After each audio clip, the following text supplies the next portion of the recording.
right, let's turn tonight to Proverbs chapter 15.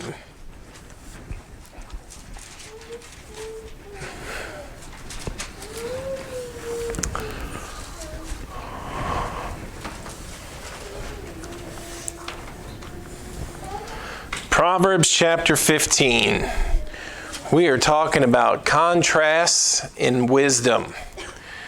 Now last week, so this is our fifth Wednesday night in Proverbs.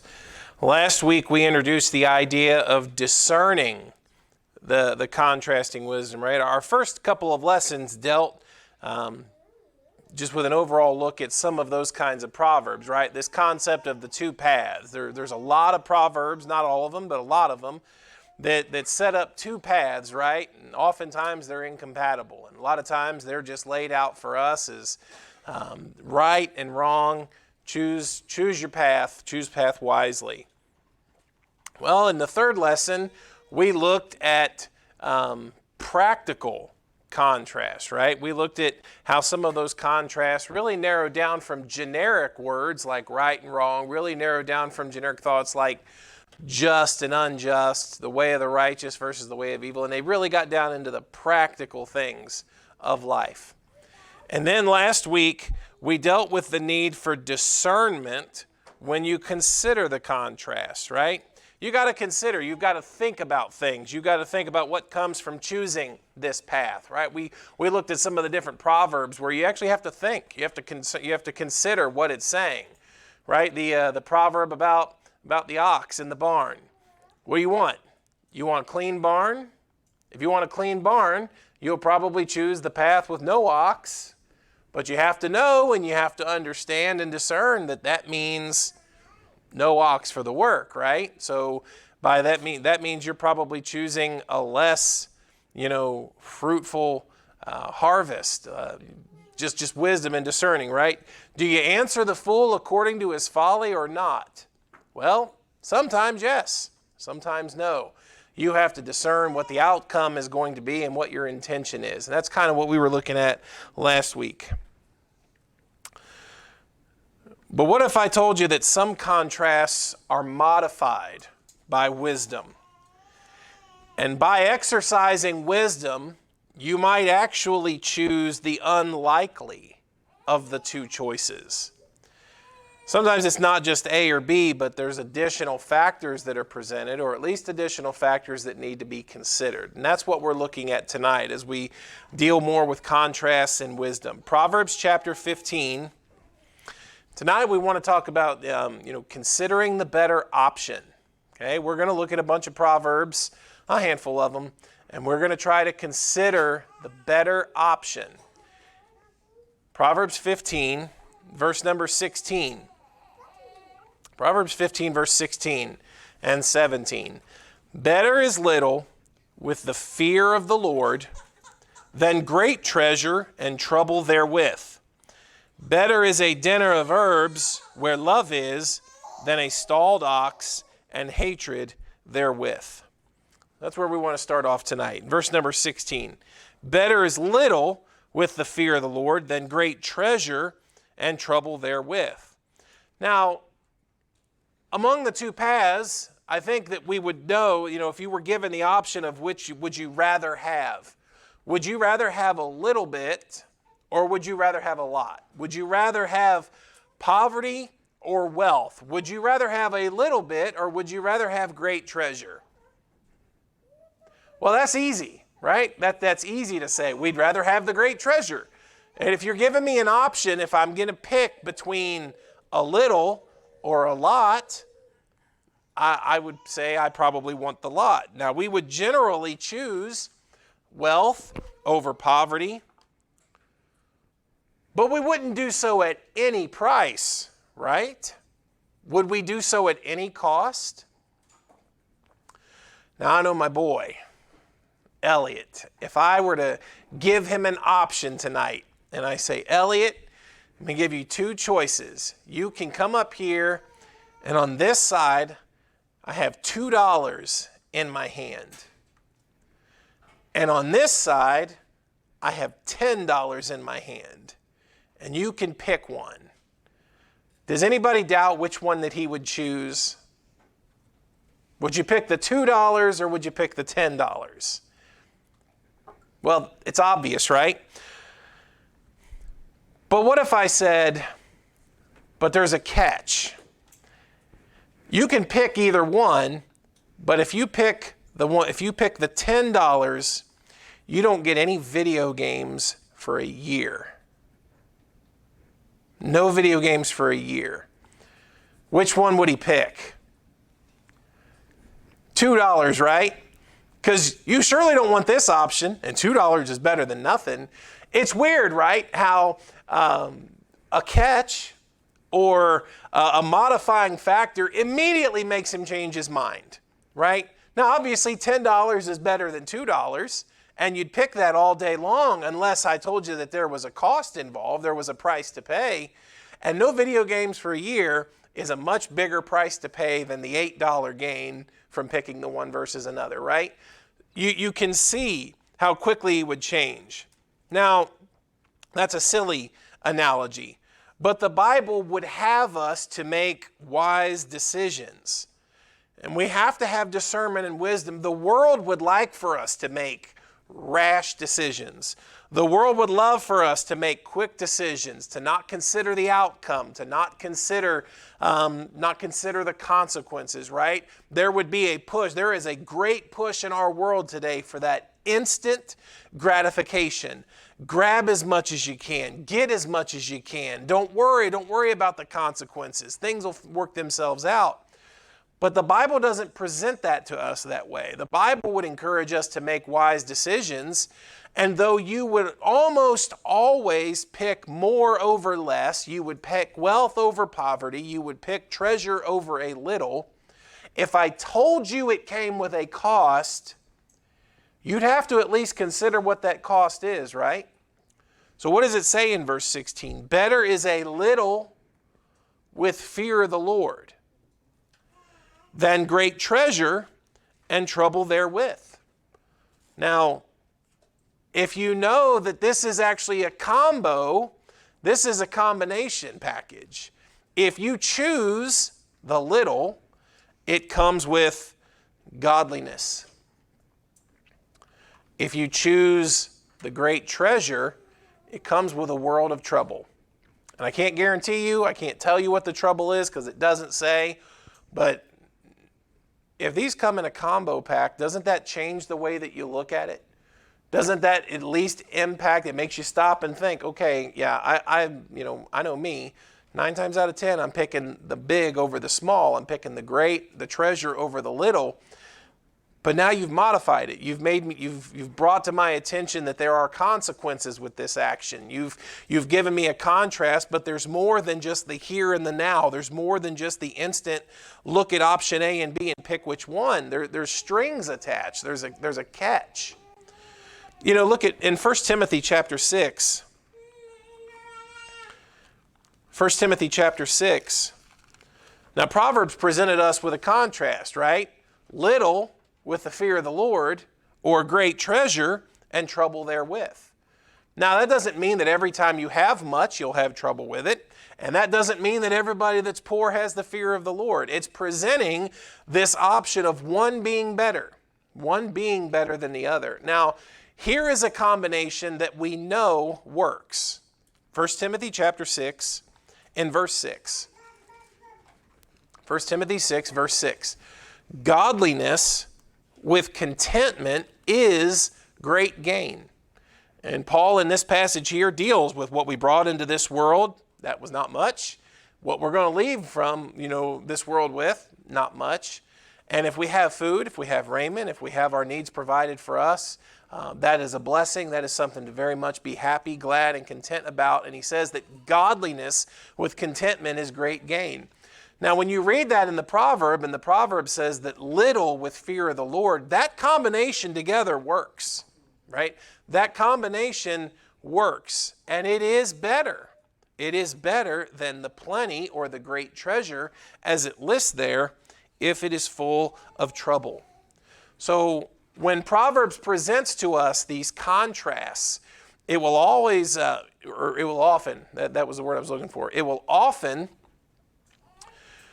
put you in a position where you have to consider. One of them sounds a lot better than the other. But wisdom comes in and says, what else do I need to consider? What else do I need to be thinking about? Let's go back to our text. There's one right after it. Proverbs 15. Proverbs chapter 15 and verse 17. Better is a dinner of herbs where love is than a stalled ox and hatred therewith. I'm not sure that I would ever pick the dinner of herbs over a big steak, right? One is obviously better, okay? One is better than the other. But now you've presented me with a situation where I might change my mind. Because now you've told me that, okay, consider this.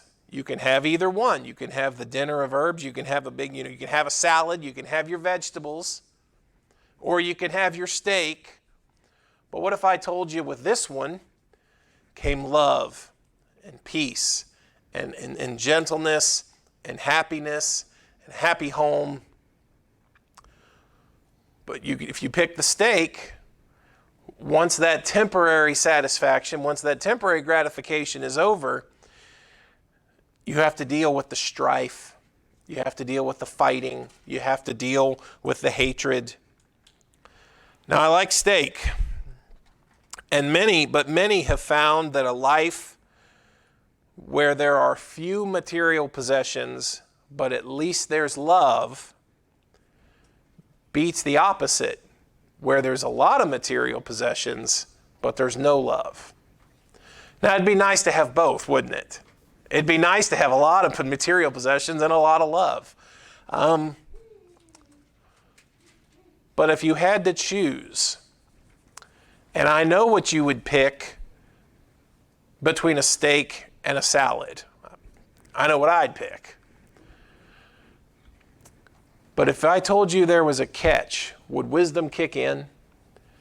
If I told you that, you didn't think about the consequences, is that something that could be said about us and our habits? Is that something that could be said about us and our character? Is that we're so rash, that we're so quick, that we're just not discerning people? We don't think about the big picture. We don't think about the consequences of our actions. We don't look to see, if I choose this path, if I choose path A, yeah, I get the steak, but what do I also get with the steak? Over here, I choose the salad. No, I don't want to choose the salad, but I tell you what, the side items are a lot better than what's coming along with the steak. And so you have to think about those things, right? As it presents these contrasts in wisdom, we are encouraged to consider what comes with our choice, right? Consider the outcome, consider the consequences, consider the tag-alongs. In the book of Ecclesiastes, chapter 5. You say, well, I'll take the more and the trouble that goes with it, because that sounds better than the little, Solomon had found that might not have always been the best choice either. Now, it sounds good. But if you read Ecclesiastes chapter 5, and then you look at verse number 10, Solomon had discovered this, where he says that he that loveth silver shall not be satisfied with silver, nor he that loveth abundance with increase. This is also vanity, because when goods are increased, they are increased that eat them. And what good is there to the owners thereof, saving the beholding of them with their eyes? The guy that spends $120,000 on the Lamborghini, he leaves it in the garage and he takes it out a couple of times a year. What did he benefit, right? He had the money to buy it. He spent all the money. And what good is it but the beholding of the eyes? He looks at it, takes up space in the garage, but did he benefit? Was there really a lasting benefit from that? And you read how he speaks here of riches, and Solomon is coming from a place, yes, of wisdom, and imparting wisdom to his son, but you also learn that many of these proverbs are born out of the experiences of Solomon. And he would implore his sons to consider wisely. Here are these contrasts. Here are the paths in life that you can walk. But if your end goal is this, or if this is what you are looking to achieve, you really need to consider what goes with that, right? I like a nice steak, but I'd rather have this dinner with love. I'd rather have this than the turmoil that comes with this. Proverbs chapter 17, just a few more on that same thought. And he goes it many times in this book. Many Proverbs are like this, and he just uses some different language. Proverbs 17, verse 1, better is a dry morsel and quietness therewith than a house full of sacrifices with strife. Right? Same concept. Right? I know which one we would like. I know which one sounds preferential. I know which one we would pick if there was no catch. But does wisdom kick in? Do we have the discernment to try to make wise decisions and look beyond the immediate to what comes with the decisions that we make? And one more on that same note, Proverbs 28, verse number 6.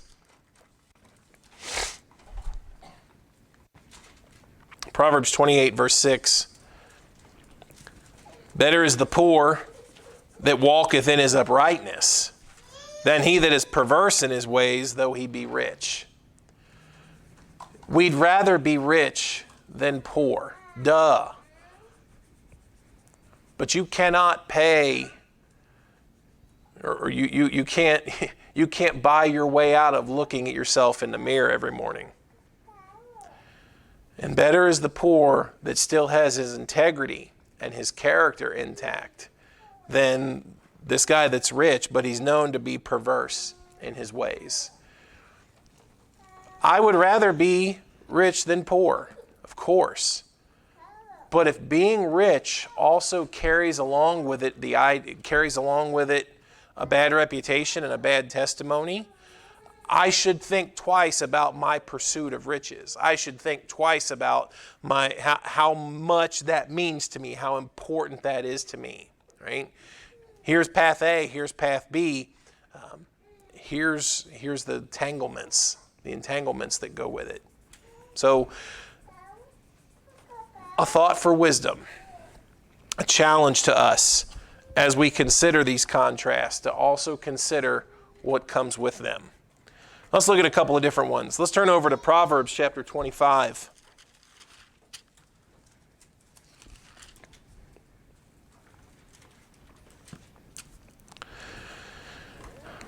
It's nice to be honored, right? It's nice to have people think well of you. It's nice to have people say nice things about you. We like to be honored. We like to think that, when people think of us, they think nice things. They think good things. I don't want people to think, when they think my name or when they think about me, to cringe. I don't want them to shudder. I don't want them to, wish I weren't around. Honor is great, and we want honor. But notice here what it says in Proverbs 25 and verse 6. Put not forth thyself in the presence of the king, and stand not in the place of great men. For better it is that it be said unto thee, Come up hither, than that thou shouldest be put lower in the presence of the prince, whom thine eyes have seen. Now Jesus gives a parable, or gives a story that almost mimics this exact proverb, right? When Jesus speaks of the man that goes to the wedding, and he speaks of the man that tries to grab the head of the table, the highest room, and then he gets embarrassed when someone that's more honorable than he comes, and he is replaced, and he has to take the walk of shame and walk back down to a place that he thought he was too good for. In John chapter 12, Jesus speaks of the Pharisees here in this passage. In John chapter 12,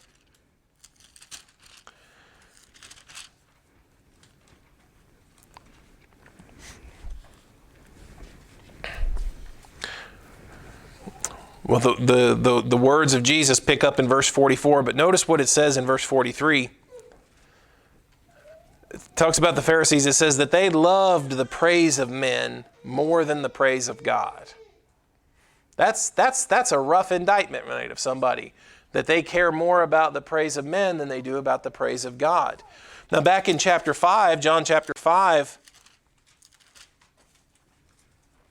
Jesus spoke these words and said, John chapter 5, verse number 43, verse 44, John 5, verse 44, how can ye believe which receive honor one of another and seek not the honor that cometh from God only? You guys are more concerned with the honor that you get from each other than the honor that would come from the Lord. You desire the praise of men more than the praise of God. Jesus would actually, in his story that he tells about the man and the man that goes to the wedding and he tries to achieve or tries to sit up in the highest seat, in Luke chapter 14, in verse 11, he says, whosoever exalteth himself shall be abased, and he that humbleth himself shall be exalted. Now, it feels good to be honored, and we want people to think well of us. It's nice to be honored. But what if I told you that it takes some discernment to understand that the path to honor is what? It's humility. It's a humble attitude. It's a servant attitude. Now that seems totally backwards to the way that we would think that it would be, right? Worldly wisdom, the wisdom of the age would say, I got to put my name out there. I got to let people know about me. I've got to scream my accomplishments. I've got to toot my own horn. I've got to let people know who I am and all that I've done and all that I can do. And I've got to sing my praises. And sometimes we are our own biggest promoters. And yet what does Solomon warn his sons about?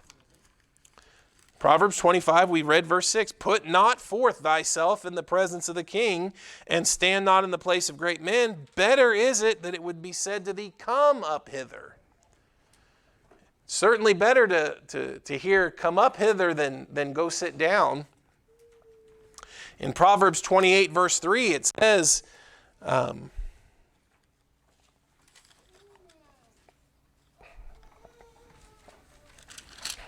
I'm sorry, I wrote the wrong verse down. Proverbs 27, verse 6.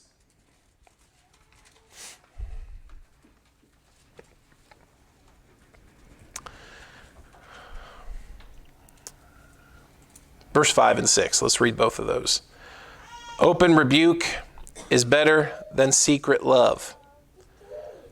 Faithful are the wounds of a friend, but the kisses of an enemy are deceitful. And just like he told his son about honor, he told his sons here now about friendship, about relationships, about rebuke, about love, about flattery, and about wounding. Success is not always what you think it is. Now, what kind of friends do you want? Do you want friends that would openly rebuke you or secretly love you? Now, what does he mean by that? Open rebuke. He's speaking of a friend that will tell you that you're wrong if you're wrong. He won't hide that from you. For the sake of friendship, he's not going to just always, forever and always, pass over everything that you do that is wrong and never say anything. He will rebuke you. Now, there is a friend that's guilty of what it says there in verse 5 of secret love. You can't doubt the affection. You can't doubt the friendliness. But there are some things that need to happen. But those things he keeps to himself. Those things that he needs to say, he doesn't. He keeps those secret. Now, do you want a friend that will be honest with you? Would you want a friend that would tell you if you were wrong? Or is your idea of friendship the guy that'll just keep that to himself, right? Just keep that in secret. Solomon tells his son, reality's complex, and wisdom needs to look and discern that you have these two options, but I'm not sure that if you just look at the options, the way that they sound on paper, one sounds better than another, but you really got to think, one of these is better than the other. Faithful are the wounds of a friend, and the kisses of an enemy are deceitful. So consider that, right? Consider those things. There's a caution that goes there. Proverbs 16.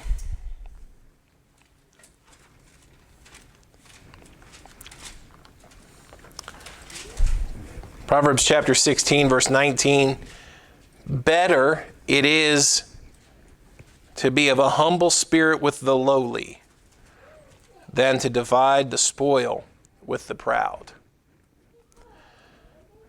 Which one would we probably pick? Well, we would probably pick to divide the spoil, to divide the riches, right? We would rather be part of the in crowd. We would rather be part of the crowd that's finding victory, that's finding success. But what if that garners for you a reputation, of pride and of arrogance? If you could keep a humble attitude, if you could keep a humble spirit, and a reputation for such, wouldn't that be better technically for you? Would our wisdom kick in to see the difference? That if I choose one path over another, see behind the veil, look behind, and be able to see, I don't know that this is the one that I would have picked before, but I think it's the one that I want to pick because of the end that it produces. Because of all the things that comes with it. Yes, I would rather have the steak than the salad, but I'm not ready to pay the price for all of the extras that come with it, right? And eventually, as we grow in wisdom and decision making, and as we begin to understand that oftentimes life presents for us numerous contrasts, and there are options to choose from, real wisdom is that ability to discern and to look not just at the here and now, not just at the selection, not just as what would be the instant gratification, what would be the solution to the problem now, but okay, here are my options. Here's what it affords me in the short term. Here's what I can accomplish today. But if I choose this path, this is the other stuff that it'll bring into my life. And so there are a lot of contrasts that are given to us here in the book of Proverbs where I think I've found the more that you read them, on the surface you think, well, this one's obviously better than the other, but you put a catch with it. And wisdom is important because this world always likes to hide the catches. This world always likes to hide the strings that are attached to things. So we pray and we ask the Lord for help, and we want the Spirit to lead us, and we want godly counsel, and we want wisdom that we can glean from God's Word and from others to help us make wise decisions. Because you know what? I want to be able to see the strings that are attached. I want to be able to really look at decisions that I have to make as a man, decisions that we have to make as a family, decisions that we've got to make as a church, and be honest that, yes, this is what we want. It doesn't sound right. It doesn't sound like what everybody else is doing. It doesn't sound like what everybody else would do.